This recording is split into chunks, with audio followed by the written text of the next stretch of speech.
நமது அனுதின மன்னா ஊழியங்களின் வாழ்த்துக்களுடன் இன்றைய நற்செய்தி. இதுவே காலம். இன்றைய வேதாகம பகுதி 1 பேதுரு 5 வசனங்கள் 6 முதல் 11 வரை. ஆகையால் ஏற்ற காலத்திலே தேவன் உங்களை உயர்த்தும்படிக்கு அவருடைய பலத்த கைக்குள் அடங்கியிருங்கள். அவர் உங்களை விசாரிக்கிறவரானபடியால் உங்கள் கவலைகளையெல்லாம் அவர் மேல் வைத்து விடுங்கள். தெளிந்த புத்தியுள்ளவர்களாயிருங்கள், விழித்திருங்கள். ஏனெனில் உங்கள் எதிராளியாகிய பிசாசானவன் கர்ச்சிக்கிற சிங்கம் போல் எவனை விழுங்கலாமோ என்று வகை தேடி சுற்றித் திரிகிறான்.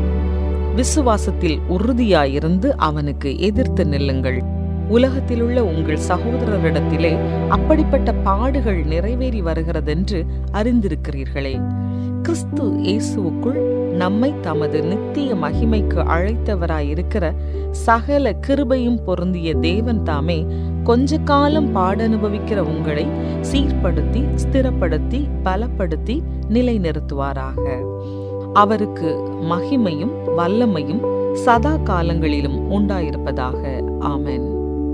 குறிப்பு வசனம்: உங்கள் எதிராளியாகிய பிசாசானவன் கெர்ச்சிக்கிற சிங்கம் போல் எவனை விழுங்கலாமோ என்று வகை தேடி சுற்றித் திரிகிறான். 1 பேதுரு 5:8. என் நண்பர்களான ஆல் மற்றும் கேத்தி ஷிஃபர் 2ஆம் உலகப் போர் காலத்தை சேர்ந்த தங்களின் புகழ்பெற்ற விமானத்தை விமான கண்காட்சிகளுக்கு ஓட்டிச் சென்ற போது 2ஆம் உலகப் போரில் பங்கேற்ற முதிய போர் வீரர்களின் உணர்வுகளே அவர்களுக்கு மிகவும் முக்கியத்துவம் வாய்ந்ததாக இருந்தது. தாங்கள் பணியாற்றிய போர்கள் மற்றும் அவர்கள் பறந்த விமானங்கள் பற்றி பேசுவதற்காக அந்த முதிய போர் வீரர்கள் முன்வந்தனர். அவர்களின் பெரும்பாலான போர்க்கதைகள் கண்ணீருடன் சொல்லப்பட்டன.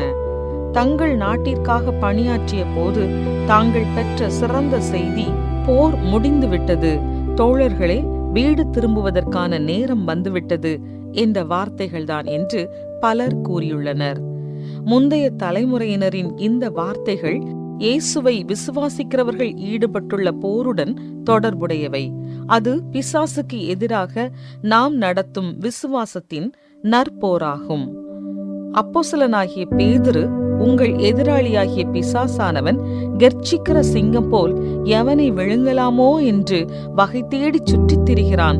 அவன் பல்வேறு வழிகளில் நம்மை தூண்டி துன்பத்திலும் துன்புறுத்தலிலும் ஊக்கமின்மையை பயன்படுத்தி இயேசுவின் மீதுள்ள நம்பிக்கையிலிருந்து நம்மை விலக்க முயற்சிக்கிறான் என்று நம்மை எச்சரிக்கிறார். பேதுரு தனது முதல் வாசகர்களுக்கும் இன்று நமக்கும் தெளிந்த புத்தியுள்ளவர்களாய் இருங்கள், விழித்திருங்கள் என்று அறிவுறுத்துகிறார். நாம் பரிசுத்த ஆவியானவரை சார்ந்து இருக்கிறோம். எனவே சத்துரு நம்மை யுத்தத்தில் சரணடையச் செய்து நம்மை வீழ்த்த அனுமதிக்க மாட்டோம். ஒரு நாள் இயேசு மீண்டும் வருவார் என்பதை நாம் அறிவோம். அவர் வரும்போது அவருடைய வார்த்தைகள் அந்த போர்க்கால வீரர்கள் உணர்ந்ததை போன்ற தாக்கத்தை ஏற்படுத்தும். நம் கண்களில் கண்ணீரையும் நம் இதயங்களில் மகிழ்ச்சியையும் வரவழைக்கும். போர் முடிந்துவிட்டது வீரர்களை, வீட்டிற்கு செல்ல வேண்டிய நேரம் இது. பிசாசின் சூழ்ச்சிகளை எதிர்க்க தேவனிடமிருந்து உங்களுக்கு என்ன உதவி தேவை? உங்கள் சக விசுவாசிகள் உங்களுக்கு எப்படி உதவலாம்? சர்வ வல்லமையுள்ள ஆண்டவரே, எனக்கு எதிராக நிற்கும் எவரையும் அல்லது எதையும் விட நீர் பெரியவர்.